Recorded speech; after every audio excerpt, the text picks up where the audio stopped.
नमस्कार. नवीन व्हिडिओमध्ये तुम्हा सर्वांचे सहर्ष स्वागत. तर आज आपण पाहणार आहोत जीएमसी भरती मुंबईसाठी इम्पॉर्टंट क्वेश्चन्स. तर आजचे हे आपले मराठी विषयाचे इम्पॉर्टंट क्वेश्चन्स असणार आहेत. काल आपण जनरल नॉलेजचे काही इम्पॉर्टंट क्वेश्चन्स पाहिलेले होते. चला तर मग पाहूयात. क्वेश्चन नंबर 1 आहे, पुढील शब्दाचा समानार्थी नसलेला शब्द ओळखा. अश्व. ऑप्शन ए वारू, ऑप्शन बी हय, ऑप्शन सी तुरुंग, ऑप्शन डी शाखामृग. जर तुम्हाला आन्सर येत असेल तर क्वेश्चन नंबर टाईप करा आणि पुढचा कोणता ऑप्शन आहे ते मला कमेंट बॉक्समध्ये सांगा. ओके, पण जास्तीत जास्त आन्सर देण्याचा प्रयत्न करा. तर आपला पहिल्या प्रश्नाचा योग्य आन्सर आहे ऑप्शन क्रमांक डी शाखामृग. क्वेश्चन नंबर 2, खालीलपैकी तत्सम शब्द कोणता? ऑप्शन ए घास, ऑप्शन बी भूगोल, ऑप्शन सी चिमणी, ऑप्शन डी अजन्म. तर आपलं योग्य आन्सर आहे ऑप्शन क्रमांक बी भूगोल. भूगोल हा एक तत्सम शब्द आहे. क्वेश्चन नंबर 3, महिना हा शब्द कोणत्या भाषेतून मराठीत आला आहे? ऑप्शन ए इंग्लिश, ऑप्शन बी अरबी, ऑप्शन सी फारसी, ऑप्शन डी पोर्तुगीज. तर आपलं योग्य आन्सर आहे ऑप्शन क्रमांक सी फारसी.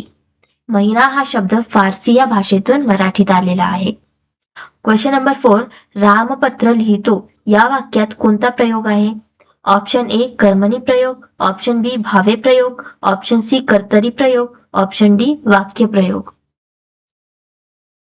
तर आपलं योग्य आन्सर आहे ऑप्शन क्रमांक सी कर्तरी प्रयोग. रामपत्र लिहितो हा एक कर्तरी प्रयोग आहे. क्वेश्चन नंबर 5, पक्षी उडतो या वाक्यात क्रियापद कोणते आहे? ऑप्शन ए पक्षी, ऑप्शन बी उडतो, ऑप्शन सी उडणारा, ऑप्शन डी नाही. तर आपलं योग्य आन्सर आहे ऑप्शन क्रमांक बी उडतो. क्वेश्चन नंबर 6, मी शाळेत गेलो या वाक्यातील मी कोणत्या विभक्तीत आहे? ऑप्शन ए कर्ता विभक्ती, ऑप्शन बी कर्म विभक्ती, ऑप्शन सी अधिकरण विभक्ती, ऑप्शन डी संबंध विभक्ती.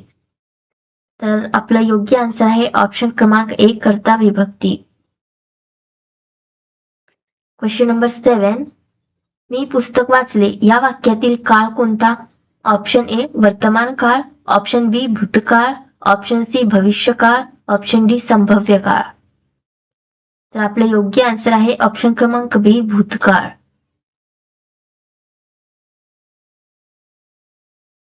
क्वेश्चन नंबर 8, रामाने फळ खाल्ले या वाक्यात कर्म कोणते? ऑप्शन ए रामाने, ऑप्शन बी फळ, ऑप्शन सी खाल्ले, ऑप्शन डी नाही. तर आपले योग्य आन्सर आहे ऑप्शन क्रमांक बी फळ. क्वेश्चन नंबर 9, गावातील लोक प्रेमळ आहेत या वाक्यात गावातील हा शब्द कोणत्या प्रकारचा आहे? ऑप्शन ए विशेषण, ऑप्शन बी सर्वनाम, ऑप्शन सी संबंध दर्शवणारा शब्द, ऑप्शन डी नाम. तर आपल्या 9व्या क्वेश्चनचा आन्सर आहे ऑप्शन क्रमांक ए विशेषण. शेवटचा प्रश्न पाहू. क्वेश्चन नंबर 10, आता, तेव्हा आणि नेहमी हे शब्द कोणत्या प्रकारचे अव्यय आहेत? ऑप्शन ए काळवाचक अव्यय, ऑप्शन बी स्थळवाचक अव्यय, ऑप्शन सी रीतिवाचक अव्यय, ऑप्शन डी करणावाचक अव्यय. करणवाचक अव्यय. तर आपलं योग्य आन्सर आहे ऑप्शन क्रमांक ए काळवाचक अव्यय. तर आज आपण मराठी विषयाचे 10 क्वेश्चन्स घेतलेले. पुढचे क्वेश्चन्स हे लवकरात लवकर येतील. जर का तुम्ही अजून आपल्या YouTube चॅनलला सबस्क्राईब केलं नसेल तर पटकन सबस्क्राईब करा, जेणेकरून माझा प्रत्येक व्हिडिओ तुमच्याजवळ लवकरात लवकर पोहोचला पाहिजे. आणि जीएमसी भरती मुंबईची एक्झाम डेट सुद्धा डिक्लेअर झालेली आहे. 15 नोव्हेंबरला आपली जीएमसी भरती मुंबईची एक्झाम होणार आहे आणि 15 नोव्हेंबर पर्यंत आपण ऑल जीएमसी भरतीचे सर्व इम्पॉर्टंट क्वेश्चन्स हे कव्हर करणार आहोत. त्यासाठी चॅनलला सबस्क्राईब करून ठेवा आणि आता भेटूया पुढच्या व्हिडिओत. तोपर्यंत बाय बाय.